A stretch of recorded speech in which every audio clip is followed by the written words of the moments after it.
And we welcome you into Newsmax Now. It's noon on the East Coast, and let's bring you live coverage. President Obama addressing the United States Coast Guard Academy commencement ceremony discussing global warming. Let's listen. A rise in climate change refugees. And I guarantee you the Coast Guard will have to respond. Elsewhere, more intense droughts will exacerbate shortages of water and food, increase competition for resources, and create the potential for mass migrations and new tensions, all of which is why the Pentagon calls climate change a threat multiplier. Understand, climate change did not cause the conflicts we see around the world. Yet what we also know is that severe drought helped to create the instability in Nigeria that was exploited by the terrorist group Boko Haram.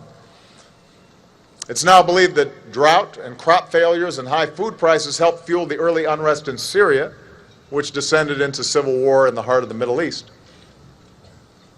So increasingly, our military and our combatant commanders, our services, including the Coast Guard, will need to factor climate change into plans and operations because you need to be ready. Around the world, climate change will mean more extreme storms. No single weather event can be blamed solely on climate change, but Typhoon Haiyan in the Philippines gave us a possible glimpse of things to come. One of the worst cyclones ever recorded. Thousands killed, many more displaced, billions of dollars in damage, and a massive international relief effort that included the United States military and its Coast Guard. So more extreme storms will mean more humanitarian missions. All right, there we have President Obama talking about climate change and how he believes it could affect global security and other issues around the world, talking about specifically how drought led to the exploitation by Boko Haram of people in Nigeria and other events, and how the Coast Guard and other branches of our government would have to respond if things continue as they are, according to the president. We'll discuss this in more detail coming up after our top stories today. We'll have Newsmax managing editor Alina Hernandez to join us. Also, a shocking new report about how some countries might be manipulating weather data to impact the debate on climate change. All right. But first, we want to welcome you to this Wednesday edition of Newsmax Now. As you just heard President Obama talking about climate change and how it's costing us hundreds of billions of dollars, according to him. That's right. Well, let's also talk about Hillary Clinton and her campaign. She's actually taking some questions from reporters. That's the first time that's happened in about a month. We'll talk about that as well, including those controversial emails. But first, China is sounding off after 6 Chinese nationals are now charged in the U.S. with economic espionage. The Chinese government now says it is strongly concerned about the case. All 6 are accused by the Justice Department in an alleged scheme to steal wireless technology from a pair of American companies. The indictment says the plot was hatched after the 3 of these suspects graduated from the University of Southern California and wanted to use the technology to set up their own factory in China. Former NSA and CIA chief Michael Hayden warns China will likely retaliate for the charges. Speaking to Newsmax, he says stand by to be bordered. He also says Americans traveling to China or American companies doing extra business there should be cautious so as not to give the Chinese a pretext to retaliate against them. And about 4 miles of California beach are now in the process of being cleaned up after an oil spill. A pipeline near Santa Barbara burst, sending about 21,000 gallons of oil into a storm drain that eventually emptied out into the ocean. Our offshore personnel and the Clean Seas response vessels did not come across any affected wildlife during their operation. It still looks like a mess, though. The company that owns the pipeline, Plains All American Pipeline, has now apologized. No word yet on what caused the leak. And speaking of messes, work continues along railroad tracks outside the Louisiana capital of Baton Rouge after several tanker cars derailed. Officials called for local evacuations because 3 of those tanker cars were carrying dangerous chemicals. That evacuation order has been lifted. Crews are working on removing all of the derailed cars so they can inspect the tracks. The governor of Louisiana is making moves to protect religious beliefs. Bobby Jindal has issued an executive order stopping the state from denying or revoking tax exemptions, deductions, licenses, or employment against anyone who acts in accordance with his or her own beliefs that marriage is between one man and one woman. He made the order hours after state lawmakers shelved that bill, which have basically done the same thing.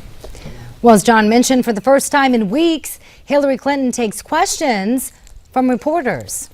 After a campaign stop yesterday in Iowa, Clinton talked about the State Department releasing emails from her time as Secretary of State. I have said publicly, I'm repeating it here in front of all of you today, I want them out as soon as they can get out. But will you demand it? Will you demand it? Well, they're not mine. They belong to the State Department. So the State Department has to go through its process. And a federal judge shot down the State Department's plans to release those emails in January, saying they needed to do it sooner. President Obama speaking at the graduation of the U.S. Coast Guard Academy today. Let's go back and listen to what he had to say. Because when the seas rise and storms come, we all have to be ready. Now, everything I've discussed with you so far is about preparing for the impacts of climate change.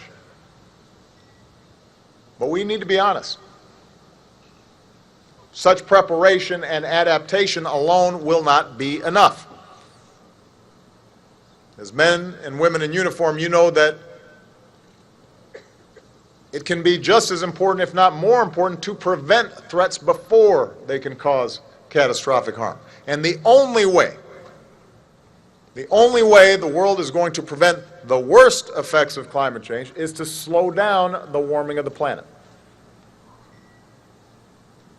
Some warming is now inevitable, but there comes a point when the worst effects will be irreversible and time is running out. And we all know what needs to happen. It's no secret. The world has to finally start reducing its carbon emissions now. And that's why I've committed the United States to leading the world on this challenge.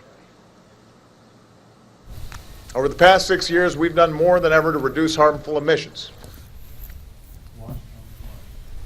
All right, there you have President Obama again speaking at the graduation ceremonies, commencement for the United States Coast Guard Academy today, using this opportunity to talk about concerns of his and the administration and others about global warming and the effects it will have on international security, on the economic of this country and other countries as well.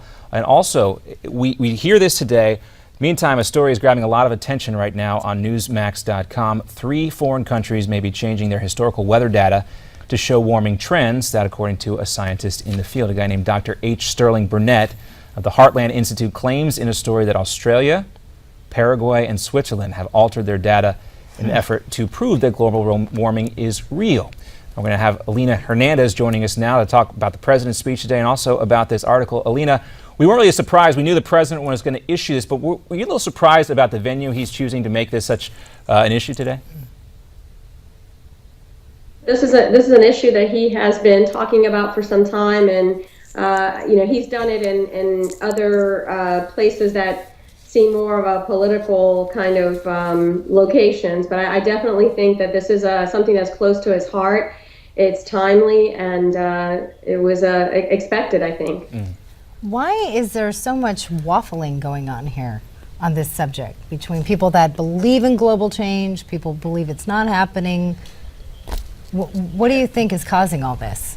Well, like in all things that have to do with politics, I think there's a sense that there's alarmists on one end and there's deniers on the other end.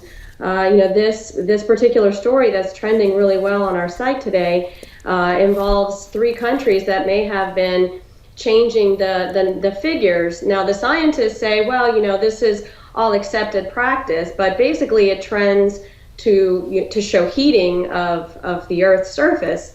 And of course, the deniers say, this is just more evidence that there isn't anything real with global warming, that it's a natural occurrence on the planet. And there's a lot of people on both sides of that equation. Yeah, with about 30 seconds left to go, Alina, and yesterday we also had another big story about a NASA report indicating that a huge ice shelf in the Antarctic was about to melt and would be gone by 2020, leading to sea level rise.